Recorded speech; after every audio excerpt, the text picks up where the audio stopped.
racontait aux siens les bonnes choses que Dieu avait faites pour lui. Les gens disent que la religion rend fou. Ce n'est pas le cas. Vous n'avez pas votre bon sens tant que vous n'avez pas trouvé Jésus-Christ, car il est le seul auteur de la vie qui peut vous redonner votre bon sens. Alors nous avons, au moyen du sang de Jésus-Christ, une libre entrée dans le sanctuaire. Amen.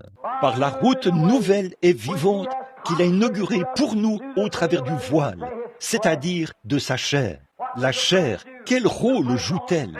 La chair sert uniquement de voile au sang. C'est le sang qui est la vie. En effet, le seul moyen de conserver la vie dans mon corps, c'est que la peau, la chair, les tissus, les nerfs, et ainsi de suite, maintiennent le sang à sa place, afin qu'il puisse apporter la vie à ce tabernacle dans lequel j'habite. Pas vrai? C'est ce qui servait de voile entre Dieu et les hommes. Le sang, les nerfs et la peau de Jésus-Christ, le Fils de Dieu. La naissance pure de son, que Dieu le Père a couvert de son ombre la Vierge Marie et a créé en elle la cellule sanguine de son propre être, la création. Et dans cela, sa peau le cachait aux hommes. Mais un jour, le péché de l'homme a ouvert son cœur d'un coup de lance et son sang a coulé sur le sol.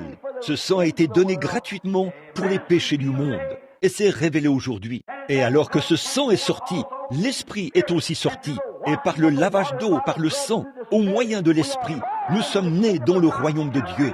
Nous sommes de nouvelles créatures en Jésus-Christ.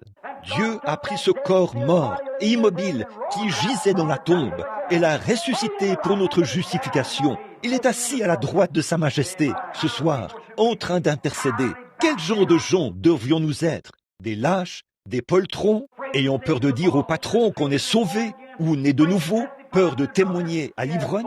Nous avons, alléluia, par le sang de Jésus-Christ, une libre entrée dans le sanctuaire. Oh, ça traitera, on vous traitera d'exalté, on vous traitera de tous les noms. Qu'est-ce que ça change? Ils l'ont appelé Belzébul, voyez? Mais qu'est-ce que ça change, le nom qu'on vous donne? Ce qui compte, c'est le nom que Dieu vous donne. Le monde dit exalté, ignorant, c'est du fanatisme. L'Église dit, il a fait fausse route, il a perdu la raison. Mais Dieu dit, celui-ci est mon fils. Je préférerais avoir ça plutôt que toute la gloire des hommes. Je ne veux pas que les hommes me passent la main dans le dos. Je veux que Christ me prenne par la main. Amen. Est-ce là votre témoignage? Ça me rappelle le petit David, une fois, quand l'arche s'était retrouvée parmi les Philistins et tout. Il n'y avait plus de réveil en Israël. Un jour, alors que David se tenait là, il a regardé de l'autre côté de la colline. Il a vu l'arche qui arrivait. Il est devenu un exalté. Il s'est mis à danser.